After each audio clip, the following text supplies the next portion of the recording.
அன்புக்குரிய மாணவ செல்வங்கள் மற்றும் நண்பர்கள் அனைவருக்கும் இனிதான வணக்கங்கள்.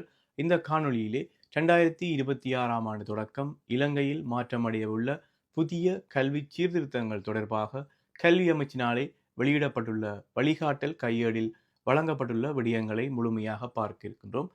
அந்த வகையிலே 21ஆம் நூற்றாண்டிலும் அதற்கு அப்பாலும் ஏற்படக்கூடிய சவால்களை எதிர்கொள்ள மற்றும் நிலைபெறான தேசிய அபிவிருத்தி மற்றும் ஒரு நாட்டினுடைய அமைதிக்கு பங்களிப்பு செய்யக்கூடிய ஒரு நட்பிரஜையை உருவாக்குவதே இந்த புதிய கலைத்திட்ட மாற்றத்தினுடைய நோக்கமாக காணப்படுகின்றது. ஆரம்ப பிரிவினுடைய தரம் ஒன்று தொடர்பாக பார்க்கின்ற போது அடிப்படை வாழ்க்கை திறன்களுக்கான கல்வியை வழங்குவதை நோக்கமாக கொண்டே இந்த புதிய மாற்றமானது உருவாக்கப்பட்டுள்ளது. சமகாலத்தில் ஆரம்ப கல்வியிலே நிலவக்கூடிய கட்டமைப்புக்குள் இந்த புதிய கலைத்திட்ட மாற்றமானது செயற்படுத்தப்படும் என எதிர்பார்க்கப்படுகின்றது. சமகாலத்திலே ஆரம்ப கல்வியிலே 3 கட்டமைப்புகள் காணப்படுகின்றன. ஒன்று முதன்மை நிலை 1 தரம் 1 மற்றும் தரம் 2க்குரியது. முதன்மை நிலை 2 தரம் 3 மற்றும் தரம் 4க்குரியவை. முதன்மை நிலை 3 தரம் 5க்குரியது. இந்த கட்டமைப்புகளிலே எந்த ஒரு மாற்றமும் நிகழாது. இந்த கட்டமைப்பினை கருத்தில் கொண்டே புதிய கலைத்திட்ட மாற்றமானது இந்த கட்டமைப்புக்குள்ளேயே மாற்றமடையும் என்று எதிர்பார்க்கப்படுகின்றது. குறிப்பாக இந்த கலைத்திட்ட மாற்றமானது கற்றலோடு கூடிய செயற்பாடு சார்ந்த மற்றும் பொதுவான ஒருங்கிணைந்த ஒரு கலைத்திட்டமாக தயாரிக்கப்பட்டிருக்கின்றது. இந்த கலைத்திட்டமானது 9 முக்கிய பொதுவான கற்றல் பகுதிகளின் கீழ் தயாரிக்கப்பட்டுள்ளது. அவற்றை பின்வருமாறு பார்ப்போம். 9 முக்கிய கற்றல் பகுதிகளாக தாய்மொழி, இரண்டாம் தேசிய மொழி, ஆங்கில மொழி, கணிதம், சமயம் மற்றும் விழுமிய கல்வி, அடிப்படை விஞ்ஞானம் மற்றும் சுற்றாடல் சார்ந்த செயற்பாடுகள், ஒருங்கிணைந்த அழகியற் கல்வி, சுகாதாரம் மற்றும் உடற்கல்வி, இணைப்பாட விதான செயற்பாடுகள். இவை அனைத்தையும் இந்த 9 முக்கிய கற்றல் பகுதிகளின் கீழே தரம் ஒன்றினுடைய புதிய கலைத்திட்ட மாற்றமானது மேற்கொள்ளப்பட்டிருக்கின்றது. கலைத்திட்ட மாற்றத்தினை எதிர்கொள்கின்ற மாணவர்களுக்கு, அதாவது 2026ஆம் ஆண்டிலே தரம் ஒன்றிலே கல்வி கற்க உள்ள மாணவர்களுக்கு ஒவ்வொரு பாடங்களுக்குமாக தனியாக எந்த ஒரு பாட புத்தகங்களும் வழங்கப்படாது. அதற்கு பதிலாக தேசிய கல்வி நிறுவனத்தால் தயாரிக்கப்பட்ட உங்களுடைய ஒவ்வொரு பாடங்களுக்கும் பொருத்தமான செயற்பாட்டு புத்தகங்கள் வழங்கப்படும். தரம் 1 மாணவர்களுக்கு எந்த ஒரு பாட புத்தகங்களும் வழங்கப்படாது. அதற்கு பதிலாக செயற்பாட்டு புத்தகங்கள் வழங்கப்படும். அதே நேரம் தரம் 1 கற்பிக்க உள்ள ஆசிரியர்களுக்கும் ஆசிரியர் வழிகாட்டி வழங்கப்படும். குறித்த ஆசிரியர் வழிகாட்டியானது உங்களுக்கு தேவையான படங்கள், உங்களுடைய பாட விடயங்களோடு தொடர்புடைய படங்களாக இருக்கலாம், கதைகளாக இருக்கலாம், அல்லது ஏதாவது காணொளிகளாக இருக்கலாம், அனைத்துமே நீங்கள் இலகுவாக பெற்றுக்கொள்ளக்கூடிய வகையிலே ஆசிரியர் வழிகாட்டியிலே QR கோட்டின் மூலம் பதிவு செய்யப்பட்டிருக்கின்றது. நீங்கள் பொருத்தமான உங்களுடைய பாட விடயங்களுக்கு ஏற்ற வகையிலே ஒவ்வொரு செயற்பாடுகளையும் தயாரித்து மாணவர்களுக்கு வழங்குகின்ற போது குறித்த QR கோட்டினை பயன்படுத்தி உங்களுக்கு தேவையான படங்கள், கதைகள், பாடல்கள், காணொளிகள் போன்றவற்றை பெற்று உங்களுடைய கற்றல் கற்பித்தல் செயற்பாட்டினை வினைத்திறனாக மாற்றுவதற்கு அங்கே வழி செய்யப்பட்டுள்ளது. அதனை முழுமையாக பயன்படுத்திக் கொள்ளக்கூடியதாக இருக்கும். மேலும் ஆரம்ப பிரிவிலே பாடசாலையை நடாத்துவதற்கான நேரம் மாற்றியமைக்கப்பட்டிருக்கின்றது.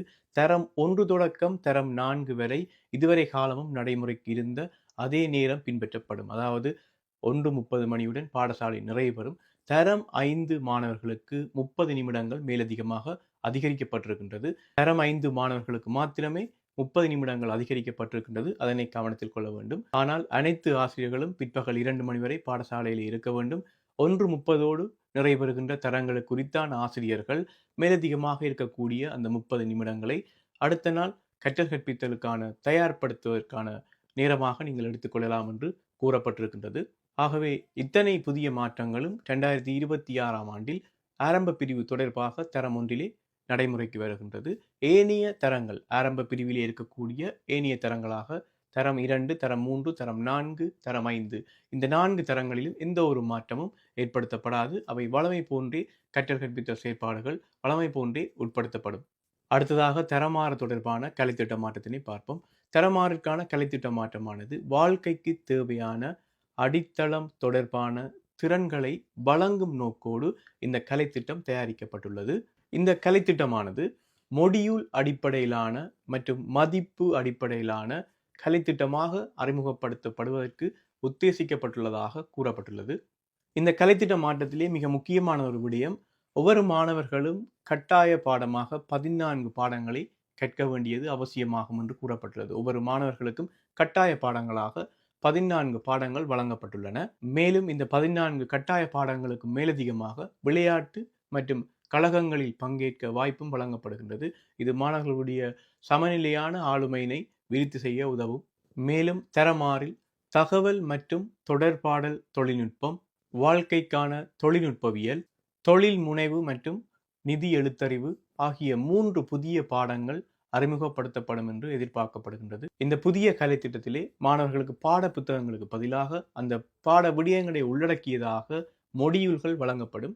மொடியூல் என்பது ஒரு குறிப்பிட்ட பாடத்திற்குள் தலைப்பு, திறன் அல்லது கருப்பொருளை உள்ளடக்கிய மற்றும் கவனம் செலுத்தப்படும் ஒரு தன்னிறைவான கற்றல் அலகாகும்.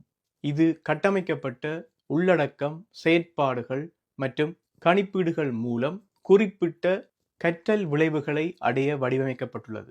ஆகவே 2026ஆம் ஆண்டிலே தரம் 1 மற்றும் தரம் 6 ஆகிய தரங்களுக்கு மாத்திரமே புதிய கலைத்திட்ட மாற்றம் நிகழ்கின்றது.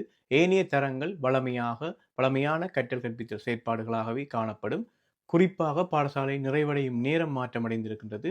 ஆரம்ப பிரிவிலே தரம் 5ற்கு மாத்திரமே பிற்பகல் 2 மணி வரை நீடிக்கப்பட்டுள்ளது. ஏனைய தரங்கள் வழமை போன்று பாடசாலை நிறைவடையும்.